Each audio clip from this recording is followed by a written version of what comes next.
Good morning, class. I'm Dr. Swati Saxena, and today we will start our new topic, that is burn, which comes under the heading of diseases of medical and surgical conditions, which is your unit 3. And now we will know what is burn. So, burn is defined as damage to the skin or other body parts caused by extreme heat, flame, contact with heated objects or chemical.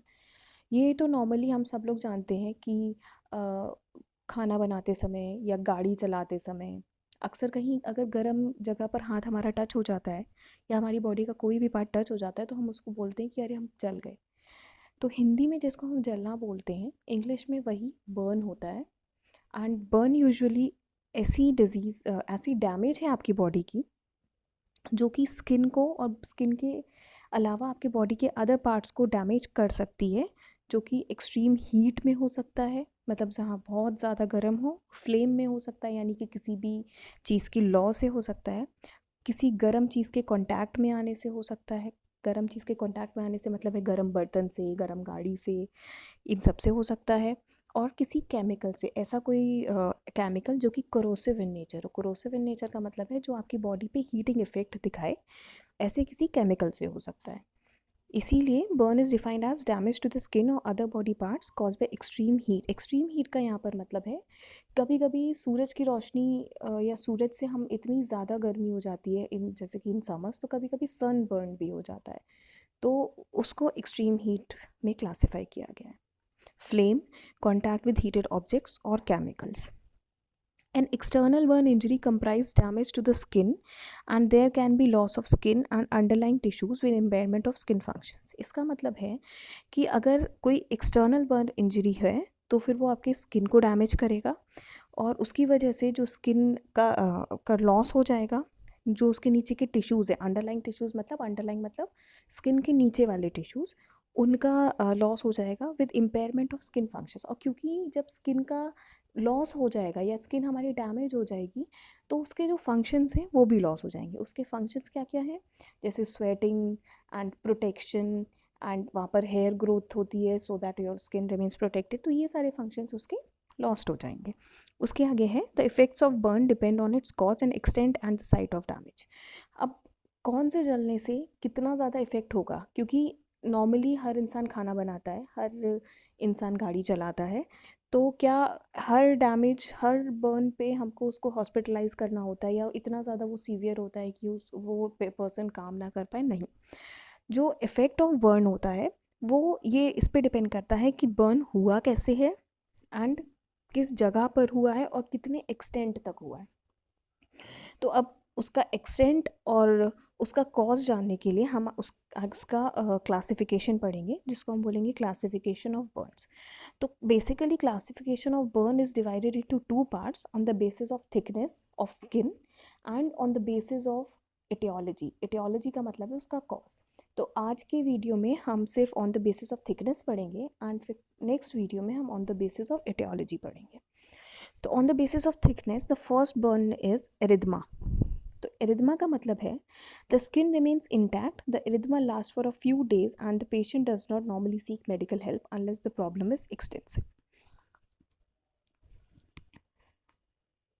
Erythema का मतलब है जैसे अगर हम गर्म बर्तन से जल जाते, जैसे कि इसमें एग्जाम्पल भी लिखा हुआ है, domestic burn with hot utensil. कई बार खाना बनाते बनाते हमारा हाथ गर्म बर्तन को टच कर जाता है, या गाड़ी चलाते चलाते गर्म साइलेंसर को या गर्म इंजन को टच कर जाता है, तब हमारे हाथ पे रेडनेस आ जाती है और उसी को हम एरिथमा बोलते हैं। वो जो रेडनेस हमारे हाथ पर आती है वही एरिथमा होती है। एरिथमा में मोस्टली मेडिकल हेल्प की ज़रूरत नहीं पड़ती है और जो पेशेंट होता है वो कुछ दिन में, लगभग 7 डेज़ में वो अपने आप ही एकदम नॉर्मल हो जाता है, उसका जो बर्न्ड एरिया है वो हील कर जाता है। और next burn is superficial burn, या जिसको हम एपिडर्मल बर्न भी बोलते हैं, and it is the first degree of burn. अब फर्स्ट डिग्री बर्न में क्या होता है, the tissue damage results in seepage of fluid in between the layers of epidermis causing a blister which is surrounded by a dark red erythema। इसका मतलब है जो हमारी स्किन की ऊपर की एपिडर्मिस लेयर है और उसके सबसे पहले तो सिर्फ एपिडर्मिस लेयर ही इन्वॉल्व होती है, वहाँ पर ही रेडनेस आती है, वहाँ पर ही ब्लिस्टर बन जाता है। ब्लिस्टर का मतलब है जो फलके पड़ जाते हैं उसको हम ब्लिस्टर बोलते हैं। तो ब्लिस्टर पड़ जाता है। और ब्लिस्टर पड़ता क्यों है? क्योंकि एपिडर्मिस और उसके नीचे वाली जो लेयर है, सुपरफिशियल एंड डीप एपिडर्मिस के बीच की जो लेयर है, वहाँ पर कुछ फ्लूइड जमा हो जाता है, रिजल्ट से सीपेज ऑफ फ्लूइड। वहाँ पर एक फ्लूइड जमा हो जाता है जिसकी वजह से वहाँ पर ब्लिस्टर पड़ जाता है, और वही blister is surrounded by dark red erythema. इसको हम बोलते हैं सुपरफिशियल बर्न या एपिडर्मल बर्न और फर्स्ट डिग्री बर्न। ऐसा कि आप डायग्राम में भी देख सकते हो कि सिर्फ ऊपर का top of the skin involved है, वहीं पर रेडनेस है और हल्के हल्के से ब्लिस्टर्स हैं। This is called first degree burn. इसके बाद हमारा आता है superficial partial thickness second degree burn. इसमें in a superficial partial thickness burn the epidermis and superficial dermis layer is destroyed। इस ऊपर वाले में फर्स्ट डिग्री बर्न में सिर्फ एपिडर्मिस ही लेयर इफेक्ट हो रही थी, वो भी पूरी तरह से डैमेज नहीं हुई थी, उसमें ब्लिस्टर पड़ा था। बट जो सेकेंड डिग्री बर्न है इसमें हमारा एपिडर्मिस और सुपरफिशियल डर्मिस लेयर जो होती है वो डिस्ट्रॉय हो जाती है, वो ख़राब हो जाती है। These burns tend to blister, इसमें ब्लिस्टर्स भी बन जाते हैं। आर एक्सट्रीमली पेनफुल, ये बहुत ज़्यादा दर्दनाक होते हैं। And heal within 14 days. इस जो ऐसी टाइप की बर्न इंजरी को हील होने में लगभग 14 दिन लग जाता है। ज़रूरी नहीं है कि मेडिकल इंटरवेंशन हो, बट इन्फेक्शन कंट्रोल करने के लिए मेडिकल इंटरवेंशन अगर होगा तो भी अच्छी चीज़ है। नेक्स्ट हम पढ़ते हैं डीप पार्शियल थिकनेस या सेकेंड डिग्री बर्न। पहले वाला भी सेकेंड डिग्री बर्न था और ये वाला भी सेकेंड डिग्री बर्न के ही अंडर में आता है, because the involvement of the parts of the skin is लगभग same. In a deep partial thickness burn, both the epidermis and deep part of the dermis are destroyed। इसमें epidermis और deep part of the dermis दोनों ही destroy हो जाते हैं। Appear pale with large blisters। pale का मतलब होता है जो हमारी normal skin color है वो कलर उड़ जाता है, वो कलर हल्का पड़ जाता है, उसको हम बोलते हैं पेल। विद लार्ज ब्लिस्टर्स मतलब बड़े बड़े फलके पड़ जाते हैं। ये जैसा कि आप डायग्राम में देख सकते हो, डीप ब्लिस्टरिंग जहाँ पर लिखा हुआ है ये है deep blisters. May be painful और रिड्यूस्ड और एब्सेंट सेंसेशन। पेनफुल तो होगा ही होगा, उसके बाद रिड्यूस्ड या एब्सेंट सेंसेशन ऑफ स्किन हो सकती है, क्योंकि हमारी नर्व एंडिंग्स जो होंगी स्किन पे वो डैमेज हो जाएंगी। और डैमेज होने के बाद ये डिपेंड करेगा कि वो कितनी डैमेज हुई है। अगर थोड़ी बहुत भी बाकी होंगी तो रिड्यूस सेंसेशन होगा, अगर वो पूरी तरह से डैमेज हो जाएंगी तो एब्सेंट सेंसेशन होगा। Sensations varies according to the depth of dermal damage and the sensory nerve endings involve. जो सेंसेशन जो मैंने अभी आपको बताया कि सेंसेशन वेरी करेगा according to the depth of dermal damage, कि कितना आपका डर्मिस डैमेज हुआ है, उसके हिसाब से आपके सेंसेशंस या तो ऑल्टर्ड होंगे या तो रिड्यूस्ड होंगे या एब्सेंट होंगे। ये आप डायग्राम में इसमें देख सकते हो। ऊपर involve top of the skin and dermis, मतलब इसमें आपका एपिडर्मिस प्लस डर्मिस दोनों ही इन्वॉल्व है। डीप ब्लिस्टरिंग भी हुई है, अंदर की तरफ फलका बड़ा है बड़ा सा, और इसको हम सेकेंड डिग्री बर्न बोलते हैं। नेक्स्ट हमारा आता है फुल थिकनेस या थर्ड डिग्री बर्न। तो the epidermis dermis and other underlying tissues are destroyed. मतलब एपिडर्मिस सबसे ऊपर वाला top most part of your skin, dermis मतलब उसके जस्ट नीचे वाला part, and the underlying tissue मतलब डर्मिस के भी नीचे वाला जो टिश्यू है वो सारा डिस्ट्रॉय हो जाता है बर्न की वजह से। द प्रेजेंटिंग सरफेस में भी ब्लैक, वाइट और येलो।